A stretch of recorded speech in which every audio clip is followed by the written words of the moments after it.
വചനമൊഴി September 26. വചനഭാഗം 2 പത്രോസ് 1:20-2-3, മത്തായിയുടെ സുവിശേഷം 15:1-9. വിശുദ്ധ മത്തായി അറിയിച്ച നമ്മുടെ കർത്താവ് ഈശോ മിശിഹായുടെ പരിശുദ്ധ സുവിശേഷം. അനന്തരം ജെറുസലേമിൽ നിന്ന് ഫരീസേയരും നിയമജ്ഞരും ഈശോയുടെ അടുത്ത് വന്നു പറഞ്ഞു, നിന്റെ ശിഷ്യന്മാർ പൂർവീകരുടെ പാരമ്പര്യം ലംഘിക്കുന്നത് എന്തുകൊണ്ട്?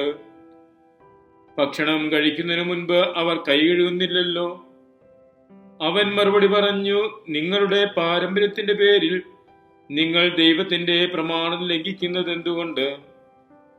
എന്തെന്നാൽ പിതാവിനെയും മാതാവിനെയും ബഹുമാനിക്കുക, പിതാവിനെയോ മാതാവിനെയോ നിന്ദിക്കുന്നവർ മരിക്കണം എന്ന് ദൈവം കൽപ്പിച്ചിരിക്കുന്നു. എന്നാൽ നിങ്ങൾ പറയുന്നു, ആരെങ്കിലും തന്റെ പിതാവിനോടോ മാതാവിനോടോ എന്നിൽ നിന്ന് നിങ്ങൾക്ക് ലഭിക്കേണ്ടത് ദൈവത്തിന് അർപ്പിതം എന്ന് പറഞ്ഞാൽ പിന്നെ അവൻ തന്റെ പിതാവിനെ ബഹുമാനിക്കേണ്ടതില്ല. ഇങ്ങനെ നിങ്ങളുടെ പാരമ്പര്യത്തിനു വേണ്ടി ദൈവവചനം നിങ്ങൾ വ്യക്തമാക്കിയിരിക്കുന്നു.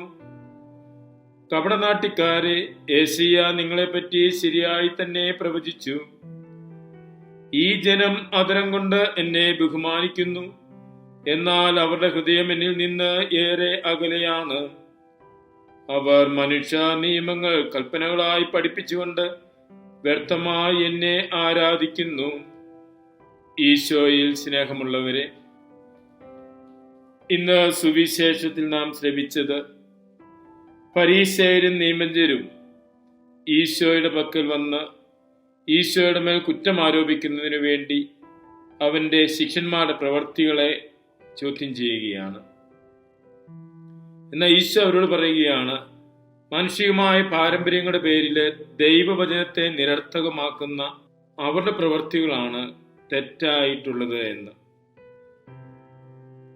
പാരമ്പര്യം എന്ന് പറയുമ്പോൾ 2 തലത്തിൽ നമുക്ക് മനസ്സിലാക്കേണ്ടിയിരിക്കുന്നു. ദൈവത്തെക്കുറിച്ചുള്ള അറിവ് നമുക്ക് ലഭിക്കുന്നത് വിശുദ്ധ ബൈബിളിലൂടെയും വിശുദ്ധ പാരമ്പര്യത്തിലൂടെയുമാണ്. ദൈവിക വെളിപാടുകൾ വിശുദ്ധ പാരമ്പര്യത്തിലൂടെ കൈമാറി കിട്ടിയിട്ടുണ്ട്. അപ്രകാരമുള്ള ദൈവിക വെളിപാടുകളുടെ ഉറവിടമായ വിശുദ്ധ പാരമ്പര്യത്തെക്കുറിച്ചല്ല ഇവിടെ പറയുന്നത്. മറിച്ച് ദൈവിക പ്രമാണങ്ങളും ദൈവിക വെളിപാടുകളും പ്രാവർത്തികമാക്കുന്നതിന് സഹായകമായ വിധത്തിൽ മാനുഷികമായ പല പാരമ്പര്യങ്ങളും ഇസ്രായേൽക്കാരുടെ ഇടയിൽ രൂപം കൊണ്ടിട്ടുണ്ടായിരുന്നു. അപ്രകാരമുള്ള മാനുഷിക പാരമ്പര്യങ്ങള് ദൈവവചനത്തെ, ദൈവപ്രമാണങ്ങളെ നടപ്പിലാക്കുന്നതിന് സഹായിക്കുന്ന കാര്യം മാത്രമായിരുന്നു. എന്നാൽ പിൽക്കാലത്ത് ഇപ്രകാരമുള്ള മാനുഷിക പാരമ്പര്യങ്ങൾക്ക് വളരെ പ്രാധാന്യം കൊടുക്കുകയും ദൈവപ്രമാണങ്ങളും ദൈവസ്നേഹത്തിനും വിരുദ്ധമായ പ്രവർത്തനങ്ങളിലേക്ക് ജനം പോവുകയും ചെയ്തു.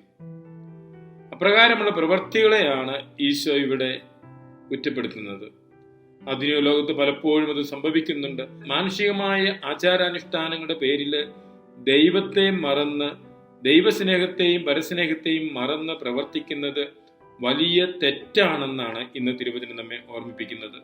അനുദിന ജീവിതത്തിൽ ആചാരാനുഷ്ഠാനങ്ങളുടെ പേരിൽ പോരടിക്കാതെ ദൈവസ്നേഹത്തിൽ, ദൈവപ്രമാണങ്ങൾ പാലിക്കുന്നതിന്, ദൈവികമായ കൽപ്പനകൾ അനുസരിക്കുന്നതില് പ്രാധാന്യം കൊടുത്തുകൊണ്ട് ജീവിക്കുവാൻ നമുക്ക് പരിശ്രമിക്കാം. മിശിഹ നമ്മെ അനുഗ്രഹിക്കട്ടെ. ആമേൻ.